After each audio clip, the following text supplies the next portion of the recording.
Hello, everyone. Um, it is 6 o'clock and it is um, Monday, August 11th. We're going to start our city council meeting. I just want to say thanks for being here. Welcome to everyone viewing the meeting. And our first order of business is to have a roll call. Councilmember Spriggs. Here. Councilmember Deneen. Here. Councilmember James. Here. Councilmember Biskins. Here. Mayor Marquez Simula. Here. Thank you. We will start our meeting with the Pledge of Allegiance. If you're able to, please stand and join me in saying the pledge. I pledge allegiance to the flag of the United States of America and to the republic for which it stands, one nation, under God, indivisible, with liberty and justice for all. Thank you. We now have our approval of the agenda.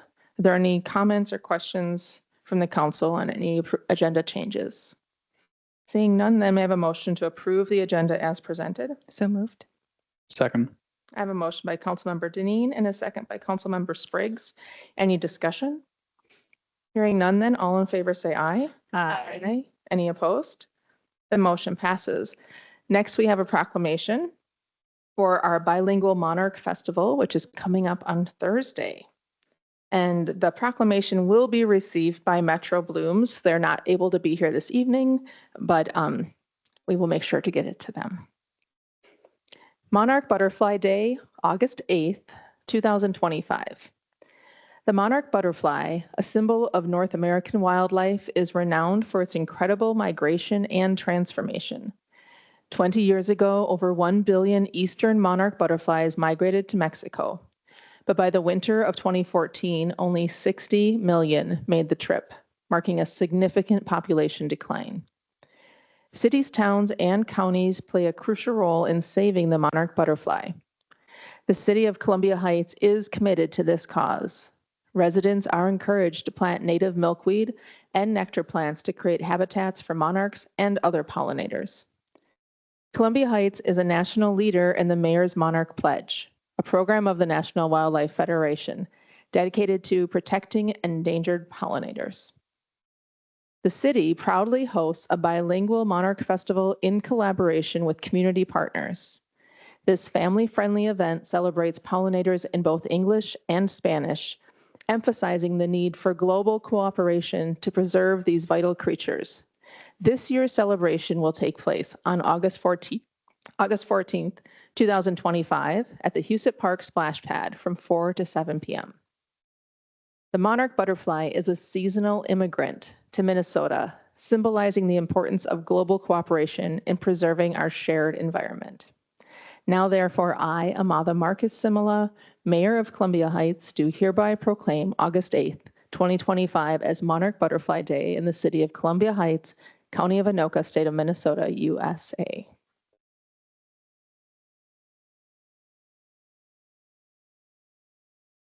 And I'll just add a little anecdote. We have someone in our audience who I've heard a story of when they were a child growing up in Columbia Heights. By the train yard, they used to the whole field was orange with monarch butterflies. And now we have, 2 or 3 we'll see in a garden and we think, oh, I got to see a few monarch butterflies. But as a child, you got to see hundreds of them. And I know we have to do the work to bring our monarchs back. The next part of our agenda is our community forum. Is there anyone here who would like to speak at our community forum this evening? There is not. All right. And there is no one attending virtually as well. All right.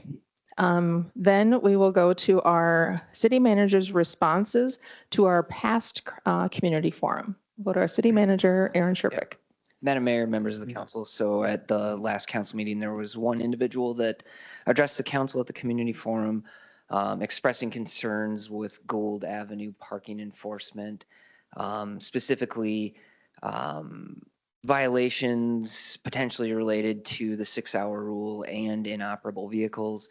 I was able to circle back with the police department and get a little more information from the officers that responded to the inquiry from the resident. And they reported back that they did interact with that individual and that they requested that the vehicle was started and moved on its own power. So confirming that it was not an inoperable or junk or abandoned vehicle. It would seem that that individual was trying to manipulate the 6-hour rule, moving it incrementally, which really isn't the intent of that ordinance. So staff are continuing to look at other ways to, look at updates, researching other cities, seeing what they're doing right now. We don't consider it a widespread problem. We don't see a lot of this type of, moving a vehicle 6 inches to a foot just to make sure that they're moving and getting around that rule. So officers also did chalk the vehicle. I want to see if I've got the amount of times in this email, if you can bear with me.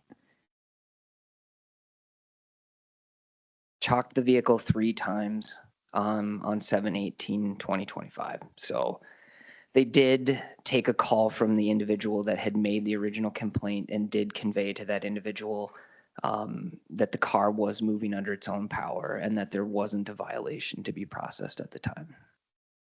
That's it. Thank you. Thank you for the follow-up. I know we all really appreciate hearing that and making sure our community has the transparency of those answers from our city. All right, well then we will move on into our city council and administrative reports. And our first city council member will be Councilmember James. Thank you, Mayor. This last couple weeks stretch, we had the Columbia Heights Police Department eat and greet at LaBelle Park. It was really wonderful there to see so many community members came out. We had our fire department and a lot of other city staff departments and community organizations. I think they ran out of food, so many people came. So that was wonderful to talk to neighbors. On July 30th, there was a meeting at the library regarding Central Avenue. And I again thank MnDOT for continuing to engage with our neighbors and people who have questions. There was a lot of good conversation and people got to look at the plans. We are still in the process of designing that. So if you have ideas or input, please connect with MnDOT.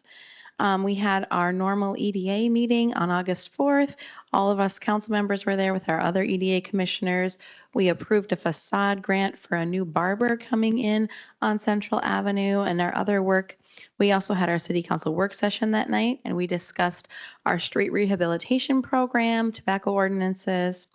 And then the next day, National Night Out. Thank you so much to all of the hosts and neighbors who visited a block party. Thank you to our Columbia Heights Police Department and the fire department for visiting. The city manager and the chief of police and I went around. We probably got to 5 parties. The best thing is meeting the neighbors. The second best thing is trying all their great food. So we got to have some homemade injera. We had some egg rolls. There were birria tacos, great rhubarb crisp. It was all awesome. So our city definitely is the place to be. And then my last thing is to say that the Columbia Heights Rec Department has been doing programs all summer, and they've been very well attended and really fun for the kids. This week, they are wrapping up their community theater with the older group, the Mill Street Players, and they have a production this Thursday and Friday. It's at 6:30 p.m. at the Performing Arts Center at the high school, and they're going to be doing a play called Maxwell P.I., and you're all invited. Thank you. Thank you so much. Councilmember Biskins. Hello. I attended the Metro Council Housing and Economic Committee meeting. And one thing that's interesting that we don't have an issue with that other cities do is they have a lot of larger suburbs that I always envy because they have a lot more commercial space than we do. Are having issues now with the devaluing of those buildings and their box stores that are emptying out. And so they're actually losing money. And so that's one benefit that we have with only 2 areas right now, 2 large areas that we're going to redevelop. We're not losing value. We're actually going to increase value. And I just wanted to thank, I don't know if the council or people are aware that years ago, Gary Peterson, when he was mayor, and other council members fought hard to keep the big box stores out of our city. And I want to thank thank them for it because we could be sitting with a Walmart, a larger, building. We had the Rainbow site, but that was smaller, but they kept those guys out. And now the cities that didn't are having to deal with them leaving. So I thought that was one positive of not having a whole lot of commercial space. So the next one, I apologize for not going to the National Night Out. My husband and I made a date night date, and I got the dates mixed up. So I was out on a date night that night. So it's the first one I missed, and I'm sorry I wasn't able to share that with everyone out in the neighborhoods. The other one, attended the Central Avenue Open House. I was busy talking to so many people. When we got there, the room was packed that I didn't get a chance to see the final plan. So hopefully I get to see it soon. But anyway, it was great turnout. I appreciate everyone's input on this big change that we're going to be doing with Central Avenue. I attended the police eat and greet, and it was very well attended. There were people parking way out in the streets and lots of folks showing up. So it was a very successful eat and greet for the police department. I continue to work on the Blooming Sunshine Garden. Things are quieting down. Things are growing. We're getting ready to harvest potatoes, and garlic is ready if folks want to come dig out a few. The rule is take what you need and leave the rest for others. Let's see, school. I went to the school farm stand that they have during the summer and purchased some veggies from the kids from their blooming, what is it? It's their Blooming Heights Garden.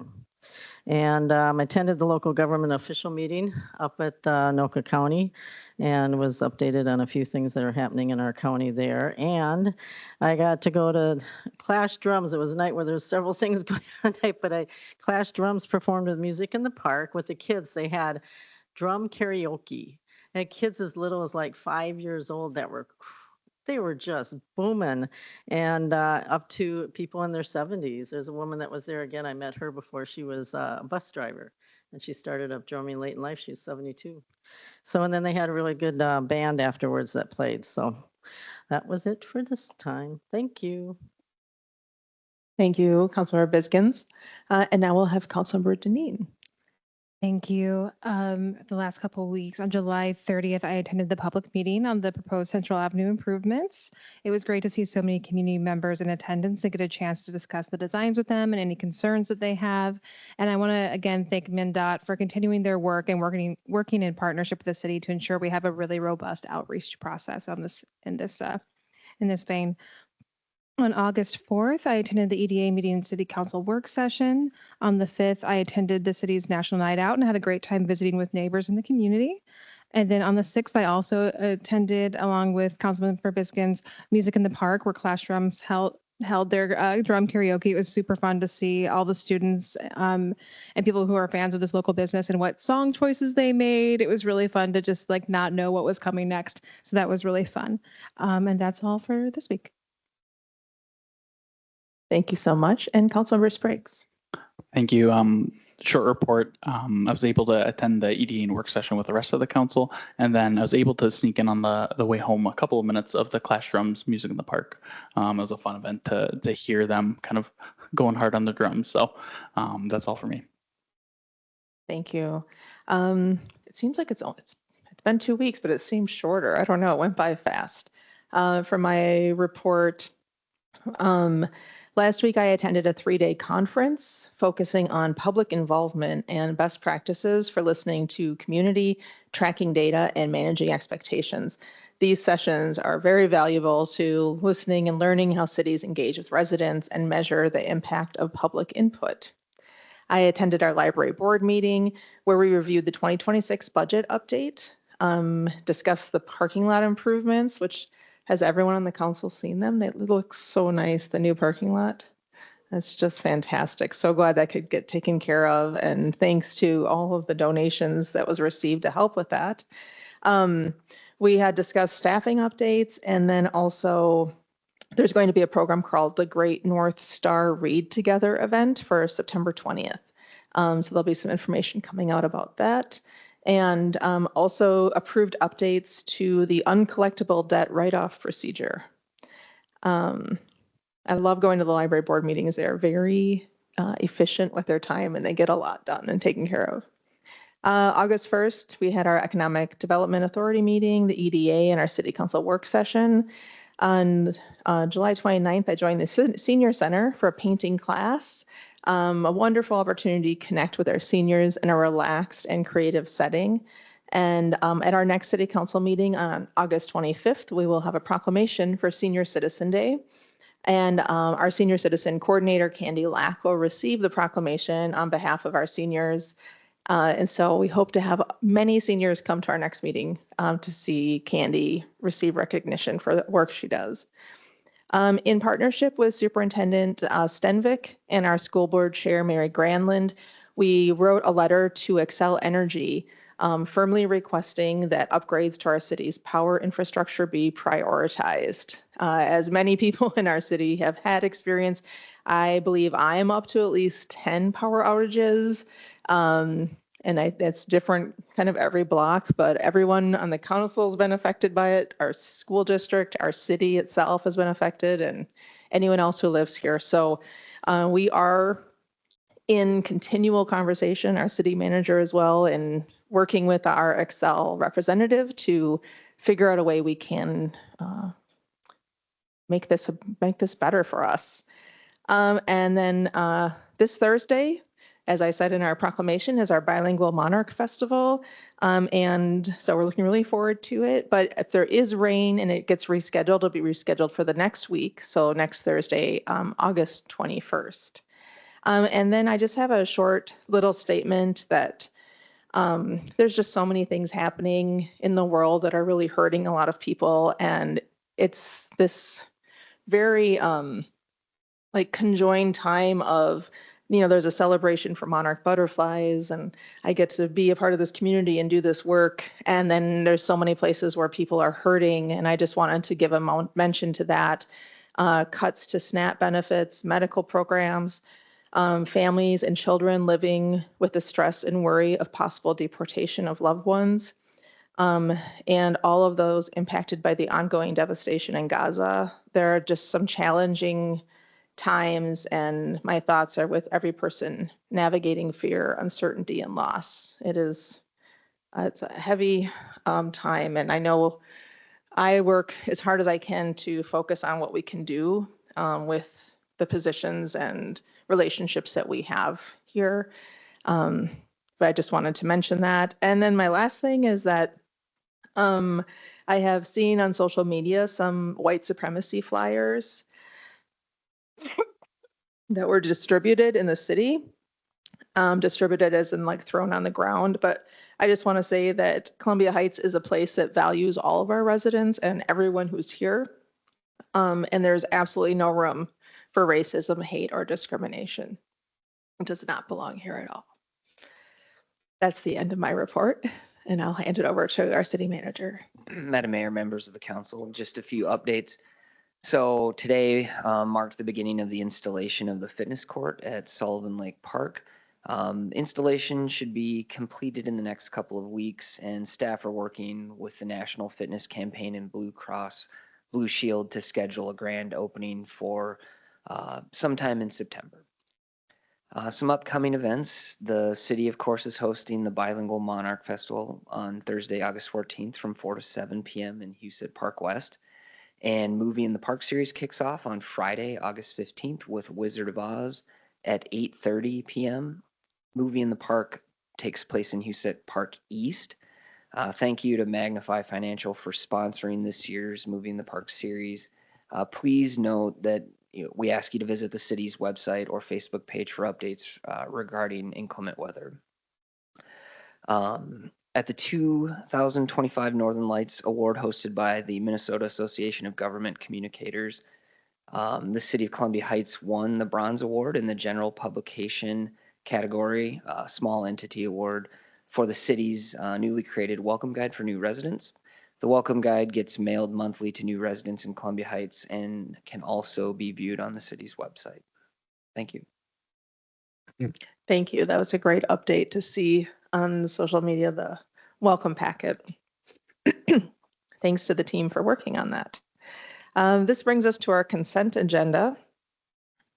Are there any items that people would like to mention from the council? Yes, Councilmember James. Thank you. I would like more discussion on number 8. I have some questions on that one when we get to it. Okay, noted.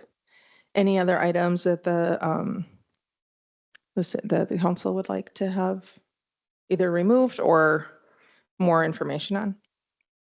All right, and of course, we're always able to ask questions at any time. So if anything changes, don't feel you had to only say it at this point of the meeting. All right, then we'll ask our city manager to go through our items. Madam Mayor, members of the council, first item on consent is approval of the July 28th, 2025 City Council meeting minutes. Item 2 is approval of the August 4th, 2025 City Council work session meeting minutes. Item 3 is acceptance of the May 28th, 2025 Parks and Recreation Commission meeting minutes.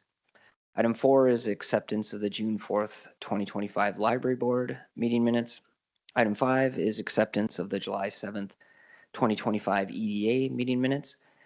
Item 6 is the second reading of ordinance 1716, which is approving the rezoning of the Medtronic site to PUD or planned unit development, really the first set of land use approvals for that project. Second reading of that ordinance because it is in fact a rezoning of property. Item 7 is second reading of ordinance 1718, amending alcohol ordinance restrictions in Silver Lake Beach Park. Item 8 is approval of resolution 2025-67, addressing Reservoir Boulevard access closure at 37th Avenue as part of the redevelopment of Central Avenue. And for more discussion on this item, I'll turn it over to City Engineer Kevin Hansen. Mayor, members of the council, maybe what I could do is just give a brief background and just go through what the resolution does and then respond to any questions that you might have. So it was brought up tonight that the councils attended the last open house. MnDOT has been really doing a rigorous outreach program on this project. So we've been working with the Minnesota Department of Transportation, MnDOT, for over the last 4 years for the redevelopment of Central Avenue. So the point they're at right now is really wrapping up the site layout from 37th up to 53rd. That establishes both what the roadway is going to look like and what the intersections are going to look like. So one of the intersections that we've been talking about is what's going to happen at 37th Avenue. So 37th Avenue currently sits as a 5-legged intersection. So it's a normal intersection, but Reservoir Boulevard comes in at a skew from the northeast corner. And this is not a new request in terms of making a change to that intersection. City staff has brought this to the city council twice before over the last about 25 years concerning the skew of the intersection, but also the impact at that intersection, and particularly the impact for traffic operations. It really does have a significant impact because all of those streetlights from 37th to the north are tied together. So when MnDOT was going through their process, they asked us and they made the recommendation to close Reservoir Boulevard, focusing really on 2 things. One is the operation of the streetlights, trying to really improve how traffic flows, especially with the change that's being made. Going to single lane southbound, but also looking at safety. There have been some right turn accidents at that where people make a right turn from 37th Avenue when Reservoir Boulevard has a green. They just don't see them coming in that direction. In any case, because it's our state aid route, we do have to adopt a resolution for a access control change. So in this case, the resolution, what it does for is 2 things. Is it closes the intersection from our state aid route, but then also that work, we're asking that MnDOT do that when Central Avenue is being done. That's something that MnDOT asked us to recognize. And it just makes sense when all that work is happening that MnDOT would go ahead and make that closure. The one thing that we would propose is that the pedestrian accesses are still there. I know one of the questions came up, does this impact our ability to use state aid funds for that portion for Reservoir? It does not. We still have whatever we would need to and whatever is really available to apply towards that work being done. I think the other thing that had come up too was the design of that cul-de-sac. Now, MnDOT is just beginning design, but we had provided information from our fire department for the largest piece of equipment that they have so they can do a turnaround on that cul-de-sac. So they have that information and that's what they'll be designing to. If that's done, then our snowplow equipment will also be able to make that turn. So those 2 things would be included, but city staff and MnDOT are recommending full closure of the Reservoir Boulevard access at 37th and then turning that into a cul-de-sac. Mayor? Thank you. I'll let councils ask with any questions or comments they have. Councilmember James. Thank you, Mayor. Thank you so much for our city engineer, Kevin Hansen. Those were some questions that I had just wanting to make sure that we preserved as much opportunity for funding because eventually reservoir will need to be resurfaced or rebuilt in some way. I don't want to lose that opportunity and to make sure that it's safe. I know also beyond the conversation that was here, it was new to me to hear the history of the first or one of the requests from 2002. So this has been on the table for a long time, but I know that there was canvassing done of residents that live on that aspect of reservoir. And there was a percentage of them, a higher percentage who thought it was a good idea. And some, of course, who didn't think it was a good idea. But in general, I'm very interested in making that intersection safer because definitely have seen a lot of near misses at that point and definitely don't want to hold up the lights of the whole city based on one 5-point intersection. So thank you for that additional. Thank you. Anyone else? I just want to say that I'm also in support of this. I think taking away the five-way intersection will make it much safer. And I know a lot of people, I do take Reservoir from Central often, but I also know a lot of people, not me, that drive way too fast as they do it. And I think because it is so much wider than the street is in Minneapolis, it just feels like a big open freeway. And so I've had a lot of community members say how dangerous Reservoir is. So hopefully this helps it, really slow down that traffic there as well. So thank you for sharing the extra information. All right, you may continue.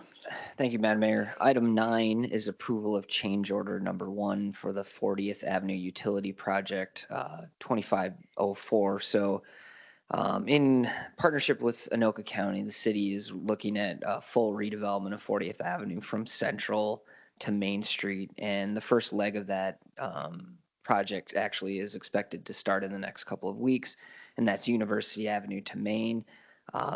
There's been some project scope changes due to the city's anticipated redevelopment and redesign of University Avenue. So after the county looked at the timing of that project and being pushed out a little further than what they expected, the city is now being asked to take on more responsibility for reconstruction of the segment, essentially from University Avenue to 3rd Street, and do a full depth reconstruction as part of our utility upgrade project before they come in and do the rest of their work. For additional in-depth questions, I'd defer to the city engineer, but that's what this change order represents. And it's totaling $77,132.75. Item 10 is approval of the final payment for the City Hall and library parking lot paving projects. So the lot on the northeast corner, overflow parking for city vehicles, related to this project, and then the library paving are complete, and this would just be the final payment of $15,526.30 to Weinberg Companies to close that project out. Item 11 is approval of the final payment for some zone work that was actually completed in 2022. The project contractor was Bituminous Roadways, and what was outstanding and why it's been delayed to this point was restoration work that was just lingering. So turf restoration and, punch list items. That final payment is $15,000. Item 12 is license agenda, routine business licenses for approval by the city. Item 13, the same for rental occupancy licenses for approval. And then finally, review the bills paid, which for this period equal $2,077,534.75. Madam Mayor? Thank you so much. Any questions or comments? I have one more comment on item 9. I just want to mention that I'm just very happy that we're able to do this and invest on 40th on the west side of University. And I know that I've heard from some community members that sometimes there's a feeling of being left out with University being such a wide space, and that if you go north, that part is Fridley as well. And so I'm really glad to have us put this investment in, and really help connect, because we're going to have a trail that's going to really connect up to the lights. I think it's going to make it people feel like there's a way to get back and forth that's much more safe. And, we have a couple parks that are on that side of the city too. So making that wayfinding for more people to get connected with Gavette and the Triangle Park with the pink slide. I can't remember what that with the pink park. And of course, Wamiaki. So, but thank you. Did you want to say anything at all about the name of the park? The Pink Park. I know we call it the Pink Park because it has a pink slide. All right, well, thank you. There's no other comments then. So may I have a motion to accept the consent agenda as presented? So moved. Second. I have a motion by Councilmember James and a second by Councilmember Bizgins to accept the consent agenda. Any discussion? Hearing none then, all in favor say aye. Aye. Any opposed? And the motion passes.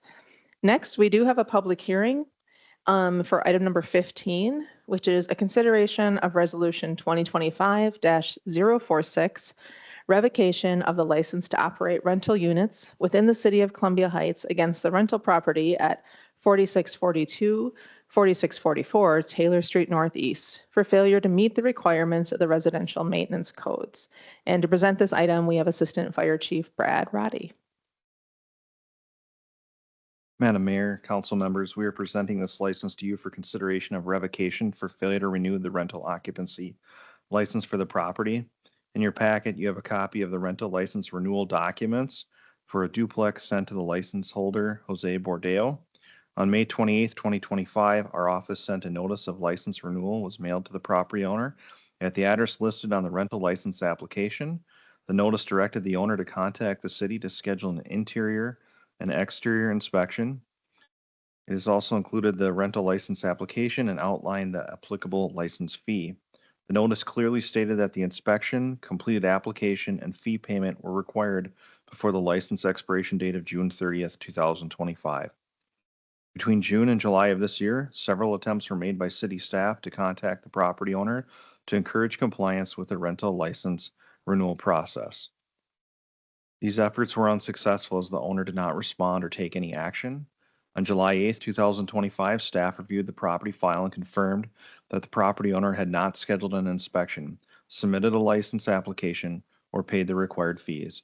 As a result, the property was posted with a statement of cause and notice of public hearing, notifying the owner of potential rental license revocation.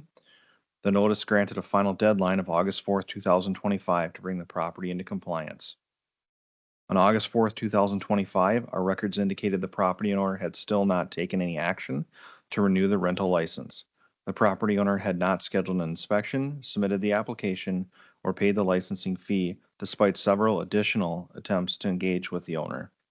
If revoked, it would be the only revocation the owner has had in the past 5 years, which makes him eligible to reacquire a new license.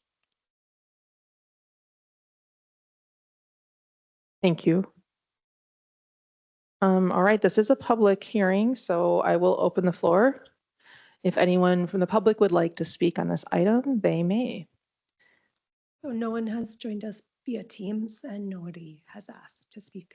All right, thank you. All right. So I will just repeat that just for clarity and transparency's sake. We have no one in the council chamber who would like to speak on this item, and we have no one who's attending, no one's attending virtually at all. So we have no one here for the public hearing. Then I will close the public hearing. If I could have a motion then to close the public hearing. Move to waive the reading of resolution 2025-46. Excuse me. First, I just need a motion to close the public hearing. It is not included in the Move sheet, to but close if the you can- public yeah. hearing. Thank you. Second. I have a motion by Councilmember Bizgins and a second by Councilmember James to close the public hearing. Any discussion? Hearing none then, all in favor say aye. Aye. Aye. The public hearing has now been closed and it has been passed. Next, may I have a motion, or do we have any comments or questions for Assistant Fire Chief? A comment from Councilmember Deneen. Or I just question. had a question. Yeah. Or question. So I assume that we try to reach out them to the contact information that is presented on their on like if they didn't have a rental license application, how do we get their contact information? I guess is my question, to know where to reach out to. We would start looking at property tax records within the county and who owns it. And we do go off their previous application, and I do have a copy of it with me too, as well. We've tried several different means to communicate with them and just haven't received a response, unfortunately. Thank you. Yeah, I appreciate you guys being so thorough and trying in multiple different ways to get a hold of someone. And it's hard when someone just won't respond to, our communications. But it is really important that people are licensed so that we make sure that the people in those places are safe and taken care of. So thanks for all your work on this. Thank you. And thank you for asking that question. Sometimes we just want to have it all said out loud, all the steps that our staff do. And I also want to mention how much I like this format for sharing all the details. And for anyone who wants to see on the full packet, just the thorough note-taking list, dates of attempted communication really helps for transparency's sake, for the council to know all the ways that staff have reached out to property owners. And as you had said too, there is still one more chance. This is the first time this person hasn't done it. So if there are extenuating circumstances of anything, if they came to the fire department in good faith, said, something had happened, I'd like to reapply, we can still do that. We just need to have everyone safely with permits and being inspected and everything. So I believe more than due diligence has been done. Thank you. Well, if there's no other comments, then I have a motion to waive the reading. Move to waive the reading of resolution 2025-46 as there are ample copies available to the public. Second. I have a motion by Councilmember Deneen and a second by Councilmember Spriggs to waive the reading. Any discussion? Hearing none, then all in favor say aye. Aye. Any opposed? The motion passes. And next I have a motion to adopt. Move to adopt resolution 2025-46, revoking the rental license for the property at 4642/4644 Taylor Street Northeast, and that it has failed to follow the requirements of the property maintenance code. Second. I have a motion by Councilmember Deneen and a second by Councilmember Spriggs to adopt the resolution to revoke. Just making sure we're adopting it to revoke. Yes. Yes, ma'am. Okay. All right. All in favor then to revoke, say aye. Aye. Any opposed? And the motion passes and the property will have their license revoked. Thank you. Welcome. Thank you, council. All right. We do not have any items for consideration. And so that takes us to the end of our council meeting. It's a very short meeting. All right. May I have a motion then to adjourn unless there's any other comments? So moved. Second. I have a motion by Councilmember Bizgins and a second by Councilmember Janes to adjourn the meeting. Any discussion? Hearing none, then all in favor say aye. Aye. Any opposed? And the motion passes. The meeting's adjourned. Thanks for joining us and good night.